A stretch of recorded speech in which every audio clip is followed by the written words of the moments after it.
mag-breakfast ng hot water. Hot water lang po sa umagang iniinom ko before tayo mag-breakfast. Mga isang oras po muna palilipasin natin bago tayo mag-breakfast. Uminom muna tayo ng hot water para sa katawan natin to. Pampatunaw, sabi nga po nila. So, ay mga guys, ay nako. Ito ngayon po ay maulan na morning sa inyong lahat. Maulan na morning. Take 1 glass or 2 glass kung pwede. Pwede na po ninyo itong inumin umaga. Then, pagkatapos po ay pwede na po kayong kumain ng breakfast nyo. Okay. Ito po kasi, dati po kasi, kwento ko dito. Hindi naman po ganito iniinom ko dati.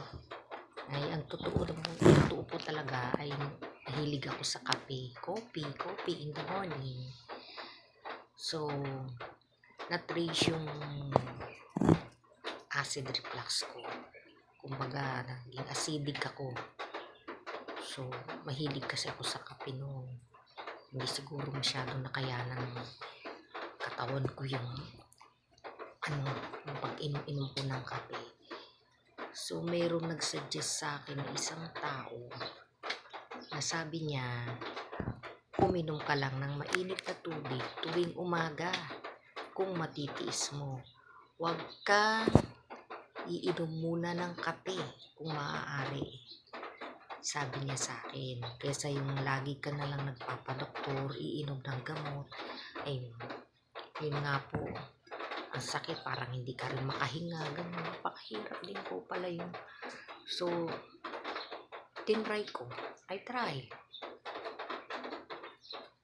Sa awa ng Diyos, ilang taon hindi sumumpong yung acid ko. Pagpalagyan na natin minsan inasumpong lang, pero hindi palagi, sa ilang taon. Yung pag nasusobra na siguro ko sa tawag dito, yung parang hindi ko na masyadong niisip yung health ko. Kung ano-ano na lang iniinom ko, mga soft drinks, ganyan. So kapag ganyan na naman, tumira na naman, bawal na naman, ayan, ilang na naman ho. Pero sa tulong ng mainit na tubig, pagka uminom mo kayo ng mainit na tubig, tanggal po yan, didigay kayo, mawawala po yan, kasi pampatanggal talaga ng yan eh. Yan ay matagal ko nang ginagawa, almost 20 years. Ito na po yung iniinom ko. Never na po akong nag-coffee. Sa maniwala kayo sa hindi, never na po akong nag-coffee. Kaya, napakahirap din minsan pagka yung nagkakaroon ka ng karamdaman. So, kailangan nalagaan mo rin yung sarili mo. Ito ba? So, ito lang po ginagawa ko every day in the morning. I drink hot water, and then afternoon, 1 hour, pwede na po akong kumain ng kung ano gusto kong kainin sa umaga. Pwede na po. Yun lang talaga. As in ngayon, tiyaga muna.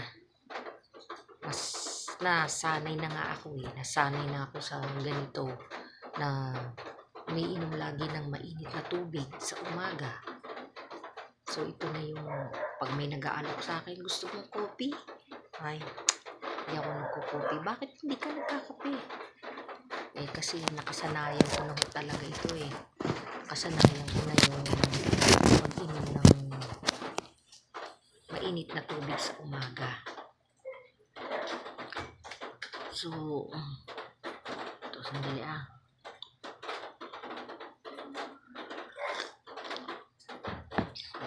Init po talaga siya. Ayan. Ayan. water. Maniwala. Hot water talaga yan. Walang etus-etus yan. Water talaga yan. Hot water. Ganito lang pong ginagawa ko every morning.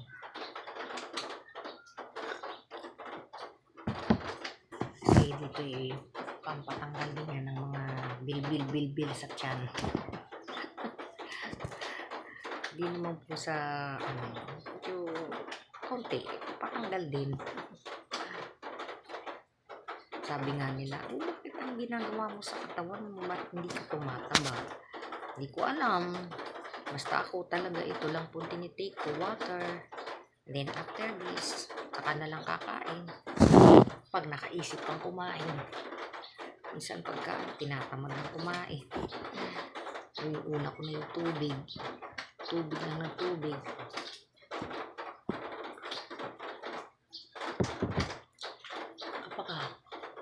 Ito na po kasi yung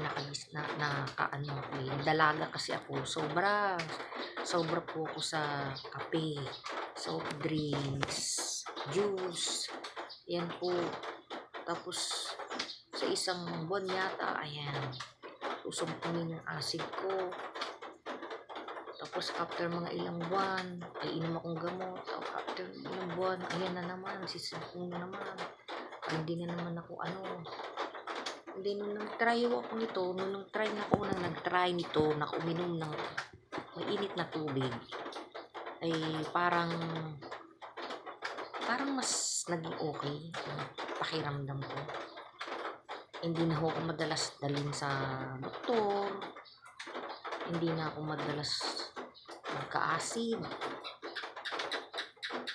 Pero kapag yung talagang naging pasaway lang talaga ako, as in, sabihin na natin medyo hindi na tayo lumilimit sa limit na pagkain. Ayan po. Pero pagka nakakaano naman ako, okay na naman po. Ito lang naman po ang iniinom ko. Pagkatapos nito, pag nakaramdam naman ng siguro sa taon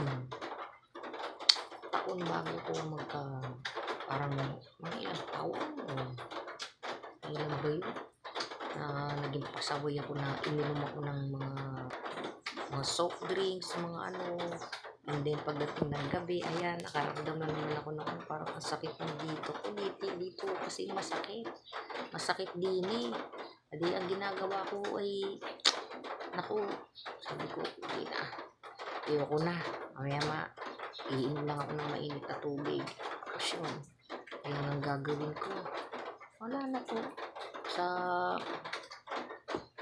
awa ho ng Diyos, kahit pa paano nawawala naman siya.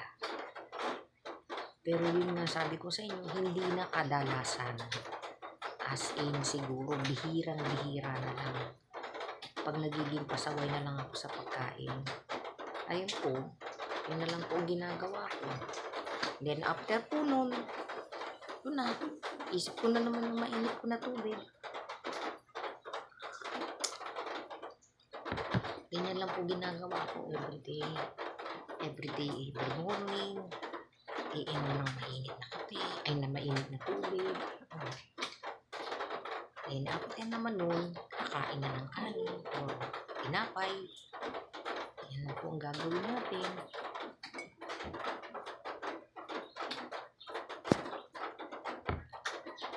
Ay nako. Araw-araw na ginawa ng Diyos, ito na lang muna gawain natin. After ito, tindahan naman po. Tindahan to the max. Ganyan talaga ang buhay ng tao. Kailangan na lang natin ay tiyaga, sabi nga nila. Tiyaga ka, may nilaga. Tiyaga ka ng may tiyaga, sigurado may nilaga.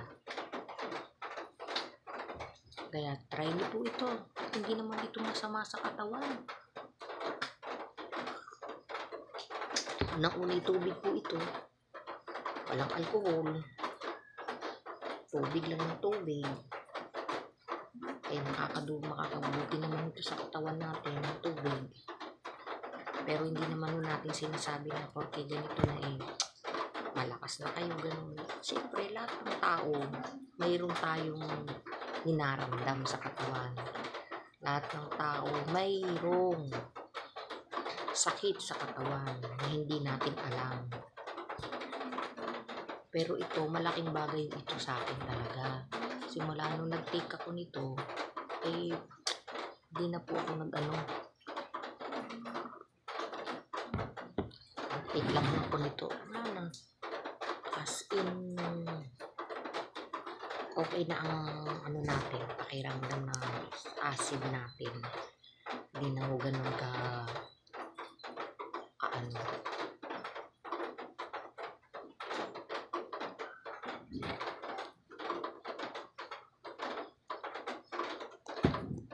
dami nga ako dito mga nakikita ko eh, puro water, ang iniinom eh, puro mga